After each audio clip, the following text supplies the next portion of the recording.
আসসালামু আলাইকুম। অষ্টম শ্রেণীর সুপ্রিয় শিক্ষার্থীরা, আমরা গত ক্লাসে আলোচনা করেছিলাম সপ্তম অধ্যায়ের অনুশীলনীর ৫ নং প্রশ্নটি এবং উদাহরণের কিছু গুরুত্বপূর্ণ তথ্য। আজকে আমরা ৬ নং প্রশ্নটি আলোচনা করব। এছাড়াও কিছু গুরুত্বপূর্ণ জিনিসও আলোচনা করে দিব। ঠিক আছে, প্রথমে আমরা দেখে নেই ৬ নং প্রশ্নটি কি বলা আছে। তোমরা বইটি খুলে অবশ্যই ৬ নং প্রশ্নটি একটু দেখে নেবে। ৬ নং প্রশ্নে বলা আছে, নিচের সেটগুলোকে সেট গঠন পদ্ধতিতে প্রকাশ করো। গত ক্লাসে আমরা তালিকা সেট গঠন পদ্ধতি দেওয়া ছিল, তালিকা পদ্ধতিতে প্রকাশ করেছি। আর আজকে তালিকা পদ্ধতি দেওয়া আছে, সেট গঠন পদ্ধতিতে প্রকাশ করব। দেখো, প্রথম প্রশ্নটা হচ্ছে ৩, ৪, ৫, ৬, ৭, ৮। আচ্ছা, তুমি কি লক্ষ্য করতে পারছো এখানে? হ্যাঁ, এখানে লক্ষ্য করতে পারছি যে এখানে ওই সেটের উপাদানগুলো হচ্ছে কিছু সংখ্যা। এই সংখ্যাগুলো কি আকারে দেওয়া আছে? এই সংখ্যাগুলো কি জোড়, বিজোড়, মৌলিক সংখ্যা না অন্য কিছু? হ্যাঁ, এই সংখ্যাগুলো হচ্ছে স্বাভাবিক সংখ্যা, যেখানে জোড় না বিজোড় সবই আছে, যে স্বাভাবিক সংখ্যা। তাহলে আমি যদি এটাকে সেট গঠন পদ্ধতিতে প্রকাশ করতে চাই, তাহলে আমি প্রথমে লিখব নির্ণয় সেট। সংক্ষেপে করে দিচ্ছি, নির্ণয় সেট ধরি এ ইকুয়াল, এটাকে কিভাবে লিখতে পারি? আমরা আগে গত ক্লাসে কিন্তু শিখেছি যে এক্স হচ্ছে ওই সেটের উপাদান, সাচ দ্যাট যেন এক্সগুলো হচ্ছে কেমন থাকবে?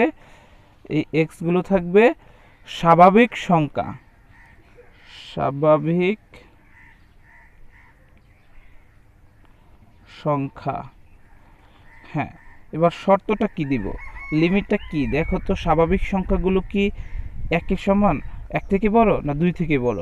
হ্যাঁ, স্বাভাবিক সংখ্যা হচ্ছে ২ থেকে বড়, কিন্তু ৯ থেকে ছোট। তাহলে আমি লিমিটটা দিতে পারি, এক্স এর মান হচ্ছে 2 থেকে এই যে বড়, কার মান? এই এক্স এর মান।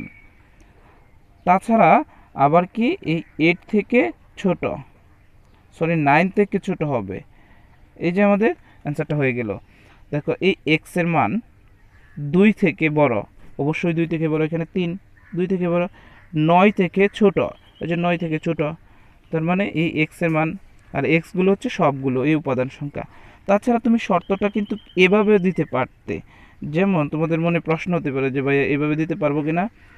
৩-এর সমান অথবা ৩ থেকে বড়, কার মান? এক্স এর মান। আবার এই পাশে ৮, অর্থাৎ ৮-এর চেয়ে ছোট অথবা ৮-এর সমান।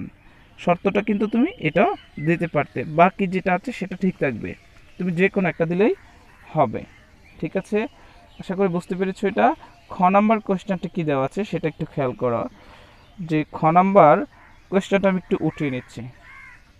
দেখো শিক্ষার্থীরা, আসলে এই যে ২ নম্বর প্রশ্নটি ৪, ৮, ১২, ১৬, ২০, ২৪, এটা কি? তুমি এটাকে প্রথমে চিন্তা করো যে আসলে এটা কি দেওয়া আছে।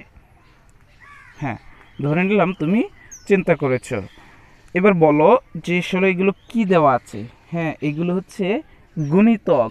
কার গুণিতক? এটা হচ্ছে ৪-এর গুণিতক। ৪-এর গুণিতক আমরা কি জানি? ৪-কে গুণ করলে যে সংখ্যাগুলো পাওয়া যাবে সেটাই ৪-এর গুণিতক।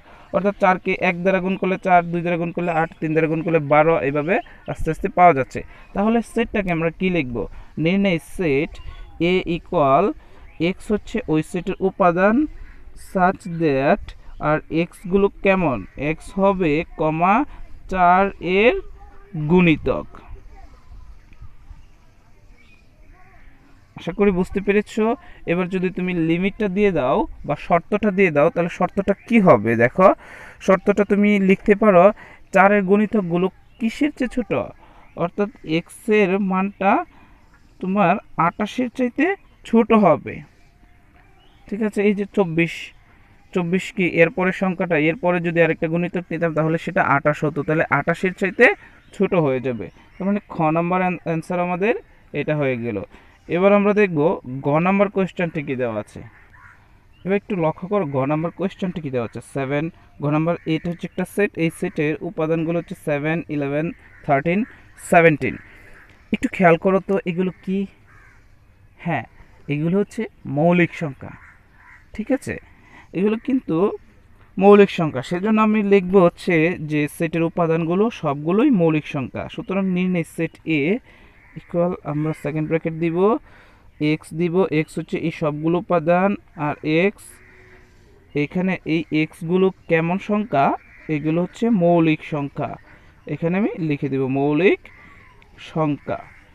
ঠিক আছে, এবার আমি শর্তটা কি দিব, দেখো একটু খেয়াল করে শর্তটা আমি কি দিতে পারি। মৌলিক সংখ্যাগুলো কেমন, মৌলিক সংখ্যাগুলো 7 থেকে বা 5 থেকে বড় এবং 19 থেকে ছোট সেটাও লিখতে পারি, অথবা 7-এর সমান, অথবা 17 থেকে সমান, অথবা 17 থেকে ছোট। আমি এটা দিলে ভালো হয় যে মৌলিক সংখ্যাগুলো অর্থাৎ 5 থেকে বড় হচ্ছে এক্স এর মান, আর এক্স হচ্ছে মৌলিক সংখ্যাগুলো, এবং 19 থেকে ছোট আমরা এই লিমিটটা দিয়ে দিব। ঠিক আছে, তুমি চাইলে কিন্তু এটাও দিতে পারো, এটা দিলে যে তোমার ভুল হবে সেটা না, কারণ এখানে তুমি এভাবে লিখতে পারো। তাহলে এই কথাটার অর্থ কি, এই কথাটার অর্থ হচ্ছে 7-এর সমান মৌলিক সংখ্যাগুলো, এই এক্স হচ্ছে মৌলিক সংখ্যা, মৌলিক সংখ্যাগুলো এই যে ছোট ভার থাকার কারণে 7-এর সমান অথবা 7 থেকে বড়, 17-এর সমান অথবা 17 থেকে ছোট, সেই জিনিসগুলো তুমি লক্ষ্য করতে পারো। আশা করি এই 6 নম্বর প্রশ্নটা ভালো করে বুঝেছি। এখন আমরা অনেক গুরুত্বপূর্ণ একটা জিনিস নিয়ে আলোচনা করব, এটা পরীক্ষায় আসে এই প্রশ্নগুলো। তাছাড়া এখন যেগুলো আলোচনা করেছি সেগুলো যদি পরীক্ষায় কিভাবে আসে সেটা তোমাদের প্রশ্ন হতে পারে, তোমাদেরকে এইভাবে দিয়ে দিবে, এটাকে তালিকা পদ্ধতিতে বা এটাকে সেট গঠন পদ্ধতিতে প্রকাশ করলে কি হবে, নিচের কোনটি সঠিক, এরকম কিছু অবজেক্টিভ আসবে। এখন আমরা দেখো আলোচনা করব। সুপ্রিয় শিক্ষার্থীরা, এখন দেখো আমরা দেখব হচ্ছে উপসেট জিনিসটা কি। তোমরা কি উপজেলার নাম শুনেছো? এবার আমাকে একটা প্রশ্ন বলো তো, জেলা বড় না উপজেলা বড়? অবশ্য জেলা বড়। একটা জেলার একটা ছোট একটা অংশ হচ্ছে উপজেলা, কথাটা বুঝেছো? একটি জেলার ছোট একটা অংশ হচ্ছে উপজেলা। ঠিক তেমনিভাবে একটি সেটের ছোট একটা অংশ থাকবে উপসেট। কথাটা মনে হয় বুঝো নাই। দেখো উপসেটের সংজ্ঞাটা কি আসবে, উপসেটের সংজ্ঞাটা আসবে কোনো সেটের উপাদান থেকে যতগুলো সেট গঠন করা যায় তাদের প্রত্যেকটিকে প্রদত্ত সেটের উপসেট বলে। আচ্ছা ভাইয়া কিছুই বুঝি না, একটু উদাহরণ দিয়ে যদি বোঝাতেন তাহলে ভালো হতো। হ্যাঁ, আমি উদাহরণ দিয়ে বোঝাচ্ছি। তাছাড়া এই কথাগুলো আবার একটু দেখে নাও যে কোনো সেটের উপাদানগুলো নিয়ে নতুন যে সেট গঠন করা হবে এই নতুন সেটগুলোকে ওই সেটের উপসেট বলা হবে। যেমন আমি যদি মনে করি এ হচ্ছে একটা সেট, ঠিক আছে, এই বি হচ্ছে ওই সেটের উপাদান। ঠিক আছে, এখন আমি এই প্রত্যেকটা উপাদান নিয়ে আলাদা আলাদাভাবে এক একটা সেট গঠন করব। প্রত্যেকটা উপাদান নিয়ে যখন আমি সেট গঠন করব তখন এ নিয়ে একটা সেট গঠন করলাম, আবার বি নিয়ে আরেকটি সেট গঠন করলাম, আবার একসাথে এ বি নিয়েও একটা সেট গঠন করা যাবে, এ বি নিয়েও একটা সেট গঠন করা যাবে। দেখো আমি যদি প্রত্যেকটা সেটে, এই যে এ হচ্ছে একটা সেট, এটা একটা সেট, এটা একটা সেট, ঠিক আছে, আবার এই এই সেটগুলো কোথা থেকে আসছে, এই সেটগুলো কিন্তু এ থেকে আসছে, এর উপাদানগুলোকে নিয়ে আমি সেট গঠন করেছি। এজন্য এটা হচ্ছে একটা উপসেট, এটা হচ্ছে একটা উপসেট, আর এটা একটা উপসেট। কার উপসেট? এটা হচ্ছে এ সেটের উপসেট। আমি আবারও বলছি, এই এ সেটের উপসেট হচ্ছে এ, এই এ সেটের উপসেট হচ্ছে বি, আর এ সেটের উপসেট হচ্ছে এ বি। কথা বুঝেছো? আমি আরও কিছু উদাহরণ তোমাদেরকে দিব। তোমরা উপসেট, যেমন আরেকটা যদি উদাহরণ এখানে খেয়াল করি, মনে করো বি হচ্ছে একটা সেট, এখানে এম এন দুইটা উপাদান, এই প্রত্যেকটা উপাদান নিয়ে এক একটা সেট গঠন করব। যেমন আমি যদি এম নিয়ে একটা সেট গঠন করি, আবার এন নিয়ে একটা সেট গঠন করা যাবে, আবার এম এন এটা নিয়েও একটা সেট গঠন করা যাবে। এই সবগুলোকে নিয়ে একটা সেট গঠন করলাম, যে প্রত্যেকটাকে আলাদা আলাদাভাবে উপসেট বলা যাবে। যেমন এম একটা উপসেট, এটা একটা উপসেট, এটা একটা উপসেট। কথা বুঝেছো? এগুলো যদি উপসেট হয়, হ্যাঁ, এবার একটু খেয়াল করো উপসেটকে আমরা কোন একটা সিম্বল ব্যবহার করতে পারি। সেই সিম্বলটা হচ্ছে যে এই সিম্বলটা হচ্ছে এই উপসেটের সিম্বল। ঠিক আছে, এভাবে দিব আমরা, এটা হচ্ছে উপসেট। ঠিক আছে, এখন একটা কোয়েশ্চেন আসছে, এই সিম্বলটা কিভাবে ব্যবহার করব আমরা এই সিম্বলের ব্যবহারটা একটু দেখে নেই। মনে করো পি হচ্ছে একটা সেট, পি সেটের উপাদানগুলো হচ্ছে 1 2 3 4।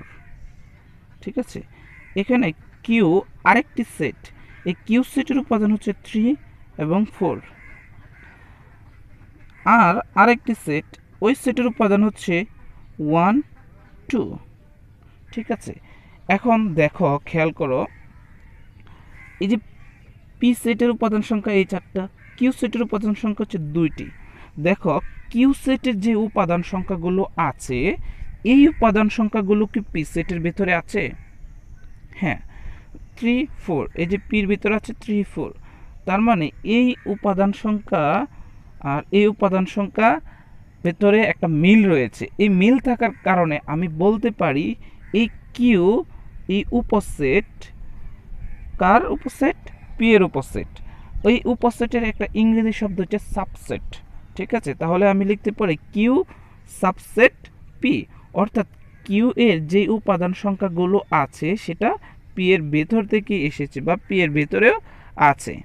ঠিক আছে, এটা হচ্ছে মেইন সেট, এটা হচ্ছে সেট, আর এটা হচ্ছে সাবসেট। কার সাবসেট? এই পি এর সাবসেট। এবার যদি আমি আর এর বেলায় খেয়াল করি, দেখো আর এর যে উপাদানগুলো সেগুলো কি পি এর ভিতরে আছে?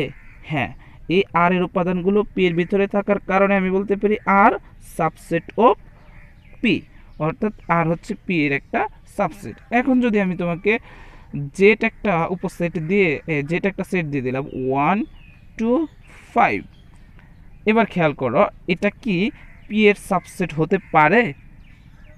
খেয়াল করো তো, দেখো এখানে কি দেওয়া আছে, এখানে দেওয়া আছে 1 2 5।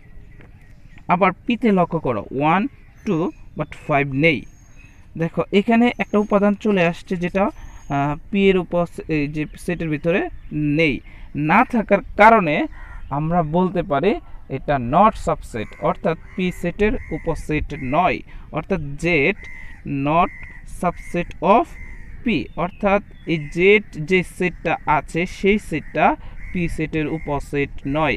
কারণ পি সেটের উপসেট হতে হলে এই যে এখানে যে উপাদানগুলো আছে সেগুলো নিয়েই একটা সেট গঠন করতে হবে। অতিরিক্ত কোনো কিছু নিয়ে আসলে সেই সেটের উপসেট হবে না। এটা একটা সেট, বাট এই সেটের বা পি সেটের সাবসেট নয়। আশা করি সাবসেট জিনিসটা বুঝেছো। আমরা যখন অনুশীলনের কিছু অঙ্ক করব তখন আরও ক্লিয়ার হয়ে যাবে। অবজেক্টিভ সমাধান করব, তোমার কাছে একদম ইজি মনে হবে।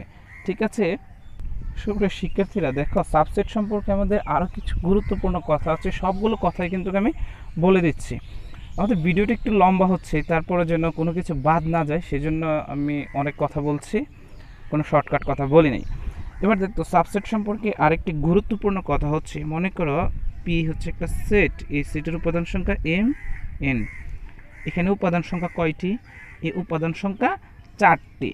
ঠিক আছে, তো এই 4টিকে নিয়ে সাবসেট যদি গঠন করি তাহলে আমাদের এই পি সেটের সাবসেট বা পি সেটের উপসেট হবে, এই যে সরি 2টিকে নিয়ে যখন আমি এই সাবসেট গঠন করব তাহলে এই পি সেটের সাবসেট হবে 4টি। কথা বুঝো নাই, আমি আবার বলছি। মনে করো এই হচ্ছে একটা সেট, ওই সেটের উপাদান সংখ্যা 1 2 3। ঠিক আছে, উপাদান সংখ্যা কয়টি? 4টি। তাহলে এই সেটের সাবসেট কয়টি হবে? এই সেটের সাবসেট হবে, আমি এটা বের করে দিব, ওই সেটের সাবসেট হবে 8টি। আমি আবারও বলছি, বি হচ্ছে একটা সেট, ওই সেটের উপাদান সংখ্যা 2 3 4। কয়টি বলো তো? এই সেটের উপাদান সংখ্যা 4টি। তাহলে এই সেটগুলোকে নিয়ে যদি আমি সাবসেট গঠন করি তাহলে এই সাবসেটের সংখ্যা হয়ে যাবে 16টি। তার মানে কি দাঁড়াচ্ছে? দেখো 2টি থাকলে 4টি, 3টি থাকলে 8টি, 4টি থাকলে 16টি। ঠিক আছে, তাহলে আমার দাঁড়াচ্ছে কি, এখানে আমরা একটা সূত্র পাবো, এই সাবসেটের উপাদান সংখ্যা হচ্ছে 2 টু দি পাওয়ার n। তোমরা কিন্তু বিজ্ঞানের ষষ্ঠ অধ্যায়ের মধ্যে ইলেকট্রন সংখ্যা নির্ণয় করার একটা কক্ষপথ ইলেকট্রন সংখ্যা কত হবে সেটা এই সূত্র দিয়ে বের করা যায়। তার মানে এটার সাথে একটা মিল আছে, সেটা হচ্ছে দেখো সাবসেটের উপাদান সংখ্যা হচ্ছে 2n। এখানে n হচ্ছে উপাদান সংখ্যা, উপাদান সংখ্যা। দেখো খেয়াল করো, এখানে যদি উপাদান সংখ্যা যত থাকবে তত বসালেই তুমি অ্যান্সার পেয়ে যাবে। এবার আমরা একটু লক্ষ্য করি, আমি আগে মুখস্থ বসিয়েছিলাম, এবার একটু প্র্যাকটিক্যালি দেখি আসলে ঠিক আছে কিনা। এখানে উপাদান সংখ্যা কয়টি? 2টি। তার মানে এখানে যদি আমি মান বসাই তাহলে কত হবে? দেখো মান বসালে যদি 2টির জন্য আমাদের সাবসেট হবে 2 দোকানে 4টি। এখানে উপাদান সংখ্যা কয়টি? 3টি। এই 3টির জন্য আমাদের সাবসেট কত হবে? n এর মান, যেহেতু উপাদান সংখ্যা 3, n এর মান বসালাম 3। 3টির জন্য আমাদের সাবসেট কত হবে? 2 3 বার গুণ করলে কত হয়? 8। ঠিক আছে, এবার আমি যদি দেখি এই ক্ষেত্রে এখানে উপাদান সংখ্যা কয়টি? 4টি। এবার n এর মান কত হবে? আমার n এর মান হয়ে যাবে 4, 2 to the power 4। R 2 to the পাওয়ার 4 এর মান কতটি? 2 টু দি পাওয়ার 4 এর মান হচ্ছে 16টি। আশা করি বুঝতে পেরেছো। এবার যদি তোমাকে প্রশ্ন করে যে একটা সেটের, মনে করো জেড একটা সেট, ওই সেটের উপাদান সংখ্যা হচ্ছে 6টি, ওই সেটের উপাদান সংখ্যা 6টি, তাহলে এই সেটটাকে নিয়ে ওই সেটের সাবসেট কয়টি হবে? তখন তুমি সুন্দর করে, যেহেতু উপাদান সংখ্যা 6, আমি সূত্র জানি 2 টু দি পাওয়ার n, তাহলে এখানে বসাবা n এর মান 6। আর যদি 6 যদি বসিয়ে দাও তাহলে অ্যান্সার পেয়ে যাবে 64। অর্থাৎ এই সেটের উপাদান সংখ্যা হয়ে যাবে বা সাবসেট হয়ে যাবে 64টি। এখন কিভাবে বের করে সেটা আমি একটু দেখাচ্ছি, এখানে শুধু মাত্র মানটা বলে দিলাম। উপাদান সংখ্যা কিভাবে বের করে? হ্যাঁ, আরেকটা অনেক গুরুত্বপূর্ণ একটি কথা হচ্ছে, যে কোনো সেটের একটি সাবসেট থাকবে, সেটি হচ্ছে যে কোনো সেটের, আমি এটা লিখে দিচ্ছি, তোমরা খাতায় লিখে নিবা, সেটের উপসেট ফাঁকা সেট। এই ফাঁকা সেট হচ্ছে যে কোনো সেটের উপসেট। ফাঁকা সেট এটা অথবা এটা, যে কোনো সেটের উপসেট ফাঁকা সেট। বুঝতে পেরেছ? এবার আমি একটা উদাহরণ দিয়ে দিচ্ছি, যেমন পি এর এন, ঠিক আছে, এটার সাবসেট গঠন করব। প্রথমে দেখো সাবসেট কিভাবে গঠন করব। এই এম, প্রথমে যেটা আছে একটাকে নিয়ে, প্রথমে একটাকে নিয়ে সাবসেট গঠন করি, এরপরে 2টা এম এন, এরপরে ফাঁকা সেট। এই যে খেয়াল করো, আমরা প্রথমে কি লিখেছিলাম? আমরা প্রথমে লিখেছিলাম যে 2 টু দি n এর মান কয়টি? 2টি হলে উপসেট কয়টি? 4টি। এই যে আমরা প্র্যাকটিক্যালি দেখাচ্ছি, 2টি উপাদান সংখ্যা, উপসেট 4টি, 1 2 3 4। 3টির জন্য বের করি, 1 2 3। খেয়াল করো, প্রথমে আমি একটি করে দিব, একটি করে সেট গঠন করব। 1 নিলাম, এবার 2 নিলাম, এবার 3 নিলাম। এরপরে কয়টি? এরপরে 2টি করে, তাহলে 1 2 1 2, এরপরে 1 3 1 3। ঠিক আছে, এবার 2 3, দেখো 2 3। আরও কিছু নেওয়া যাবে কি? তখন 3 1, আর 3 1 যেই কথা, 1 3 একই কথা। এরপরে আর কোনো কিছু নেওয়া যাচ্ছে না, তারপরে শেষে আমরা ফাঁকা সেট দিয়ে দিব। এবার দেখো তো উপসেট কয়টি? 1 2 3 4 5 6 7। হ্যাঁ, আরেকটি বাকি আছে, সেটা হচ্ছে 2টি করে নিলাম, এবার 3টি করেও নেওয়া যাবে। তুমি এটা শেষে দিবা, সেটা 3টি করে যদি দিয়ে দাও তাহলে 1 2 3, এরপর হচ্ছে ফাঁকা সেট। আশা করি এটা বুঝতে পেরেছো। কারণ প্রথমে আমরা একটি করে নিব, তারপরে 2টি করে নিব, তারপরে যতটি থাকে 3টি করে নিব। এভাবে যখন শেষ হয়ে যাবে শেষে আমরা ফাঁকা সেট দিয়ে দেব, অথবা ফাঁকা সেটটা তুমি শুরুতেও দিতে পারো। আমরা আরেকটি প্রশ্ন বের করে তোমাদেরকে দেখাচ্ছি। মনে করো বি হচ্ছে একটা সেট, এর উপাদান সংখ্যা হচ্ছে এম এন পি কিউ। তাহলে আমাদের নিয়ম অনুসারে প্রথমে কি করতে হবে? প্রথমে আমাদের একটি করে নিতে হবে। তাহলে একটি করে যদি নেই, আমাদের সাবসেট হবে এম, এরপরে হচ্ছে এন, এরপর হচ্ছে পি, এরপরে হচ্ছে কিউ। আমাদের একটি করে নেওয়া শেষ।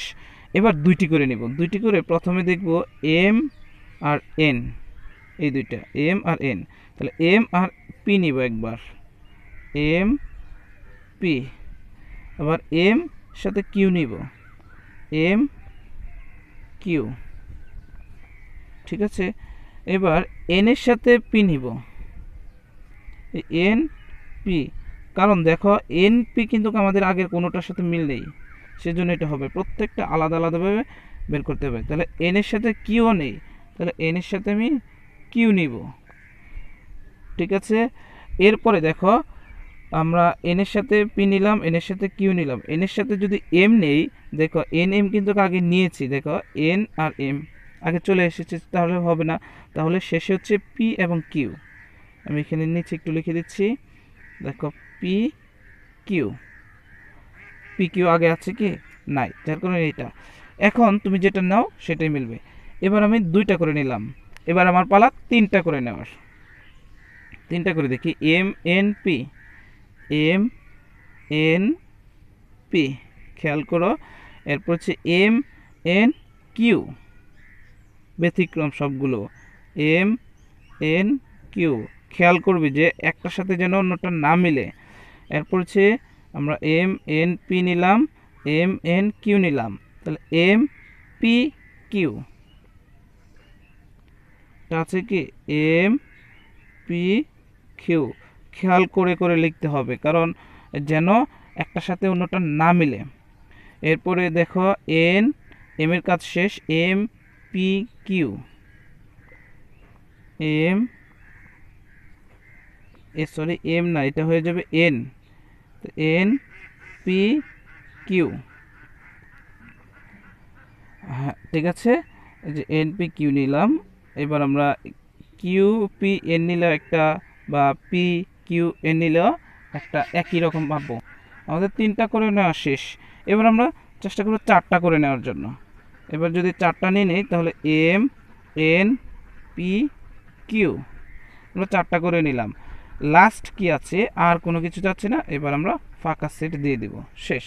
এবার তুমি উপাদান সংখ্যা বা উপসেট সংখ্যা একটু গণনা করো, দেখো কয়টি আসে। 1 2 3 4 5 6 7 8 9 10 11 12 13 14 15 16। দেখো উপসেটের সংখ্যা চলে আসছে 16টি। ঠিক আছে, উপাদান সংখ্যা 4টি হলে উপসেট সংখ্যা 16টি। এগুলো কখনো পরীক্ষায় চাইবে না। তারপরে হচ্ছে এগুলো দিয়ে অবজেক্টিভ আসবে যে এই সেটের উপসেট সংখ্যা কয়টি হবে, এই সেটের উপসেট সংখ্যা কয়টি, বা 3টি উপসেট দিয়ে বলবে এই সেটের উপসেট সংখ্যা কয়টি হবে। তখন তুমি সূত্র এটা ব্যবহার করবে, 2 টু দি পাওয়ার n এর সূত্র ব্যবহার করে উপসেট সংখ্যা বলে দিতে পারবে। আমি একটু বের করে দিলাম। আশা করি সবাই বুঝতে পেরেছো। তারপরে তোমরা একটু প্র্যাকটিক্যালি নিজে নিজে চেষ্টা করতে হবে, কারণ এটা একটু কঠিন, এটা একটু বুঝতে হবে, বোঝার বিষয়। বাসায় প্র্যাকটিস করবে, অবশ্য আমাকে জানাবে। আমরা যেহেতু সাবসেট নিয়ে কথা বলছি, আমরা অনুশীলনে কিছু সাবসেটে যে করে দেই, সমাধান করে দেই। তাহলে অনুশীলনে দেখো 7 নং কিছু প্রশ্ন দেওয়া আছে, C equal M comma N. ঠিক আছে, এখন প্রশ্নে বলা আছে সেট দুইটির উপসেট ও উপসেটের সংখ্যা নির্ণয় করো। এই সেটের উপসেট নির্ণয় করতে হবে এবং উপসেটের সংখ্যা নির্ণয় করতে হবে। ঠিক আছে, এই যে এটা একটা সেট, এই সেটের উপসেট সংখ্যা। তাহলে উপসেট সংখ্যা কি হবে?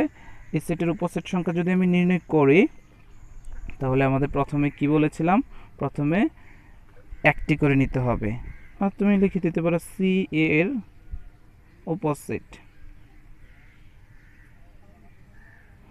সির উপসেটগুলো কি কি? প্রথমে একটি করে নাও, এম, এরপর হচ্ছে এন, এরপরে দুইটি করে নাও, এম এন ফাঁকা। যেহেতু উপাদান সংখ্যা কয়টি? দুইটি, উপসেট সংখ্যা 4টি। তাহলে আমাকে প্রশ্নে কিন্তু বলে দেওয়া আছে উপসেটের সংখ্যা নির্ণয় করো। তাহলে উপসেটের সংখ্যা, সেটের সংখ্যা আমি লিখে দেব, উপসেটের সংখ্যা কয়টি হয়ে যাবে? 4টি। আবার খ নাম্বার কোয়েশ্চেনে বলা আছে, এটা নিজেরাও করতে পারবে, আমি তারপরে করে দিচ্ছি। 5 10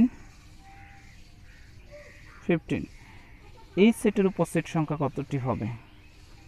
একটু খেয়াল করো, আমরা তো জানি উপসেট সংখ্যা 2 টু দি পাওয়ার n বের করে, তাহলে 2 টু দি পাওয়ার n উপাদান সংখ্যা 3টি, তাহলে হয়ে যাবে 8টি।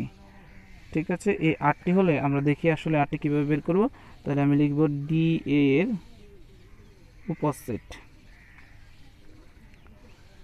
ডি এর উপসেটগুলো হবে প্রথমে একটি করে 5, তারপর হচ্ছে 10, তারপর হচ্ছে 15, এখন দুইটি করে নিল 5 আর 10, তাহলে 5, 10 কমা কিন্তু দিতে হবে, তারপর হচ্ছে 5, 15, তাহলে 5, 15, এরপরে হচ্ছে 10, 15, 10, 15, আর বাকি আছে কি, এবার 3টা নিতে হবে, 3টা নিলে হবে আমাদের আবার 10, 5, 10, 15,